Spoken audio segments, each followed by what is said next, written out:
மக்களே, தமிழ்நாடு அரசு போக்குவரத்து கழகத்தின் சார்பாக விடப்பட்டுள்ள எலெக்ஷன் எக்ஸ்பிரஸ் 2026 அமித்ஷா கையில் 27 ஃபைல்கள் இருக்குது.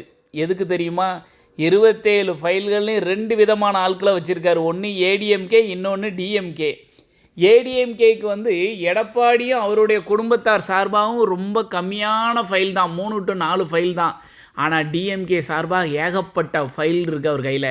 ஆல்ரெடி 4-5 ஃபைலை வெளியிட்டதுனால தான் நம்ம பொன்முடி, நம்ம பாலாஜி இவங்கெல்லாம் கொஞ்சம் கொஞ்சம் மாட்டினாங்க.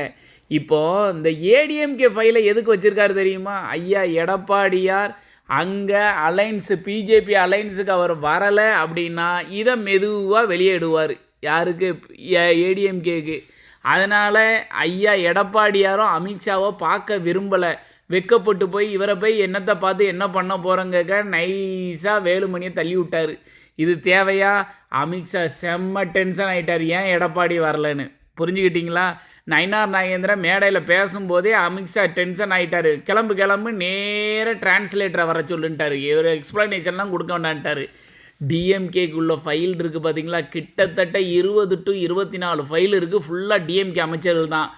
அவங்கள வீழ்த்துறதுக்கு 2 வழி. ஒன்று, அலைன்ஸ் எல்லாரையும் கூட்டிகிட்டு டிஎம்கே வீழ்த்தணும். எல்லாம் சரி வரலை அப்படின்னா இன்னும் ஒரு 4-5-6 பேர் மேலே உள்ள ஊழல் வழக்கை வெளியிட்டுருவாங்க. வெளியிட்டு டிஎம்கே சோழி முடிக்கக்குள்ளே அத்தனை வேலையும் பார்ப்பாங்க. நல்லா தெரிஞ்சுக்கோங்க. ஏன்னா அமித்ஷாவுக்கு அருமையாக தெரிஞ்சிருக்கு அடுத்தால டிஎம்கே தான் வரும் அப்படின்னு. அதை கட்டங்கட்டுறதுக்கு ஒரு பிளானு. அதனால தான் நல்லா தெரிஞ்சுக்கிட்டிங்களா? எடப்பாடி ஐயாவை அலைன்ஸுக்கு கூப்பிட்டுக்கிட்டு இருக்காப்புல. எடப்பாடியை சம்மதிக்கவும் வச்சுட்டாப்புல. யாருக்கு? தினகரன். எல்லாம் ஒன்றா